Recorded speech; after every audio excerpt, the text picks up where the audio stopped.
Hey everyone, welcome back to our channel. In this episode, I'm gonna walk you through the steps on how you can log in into your ChaseBank account.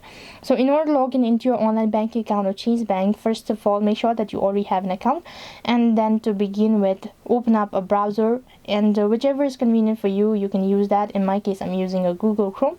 So first thing first, you have to go ahead and sign in into your account. So for that, click on the sign in button located in the top right hand side corner. It's gonna direct you to the official page. So here you need to go ahead and provide in your username and enter in the password associated with it, and click on the sign in button, and if the information seems to be valid enough, you'll be logged into your account. However, if you're unable to log in, then you can simply go ahead and tap on forgot username or password. Just tap like that, and it's going to take you to the confirmation page where you have to provide in the following information accordingly, and you'll be able to recover your account. Log in into your ChaseBank account. That is all for this video. I hope the video was helpful. Make sure to like, share and subscribe to our channel.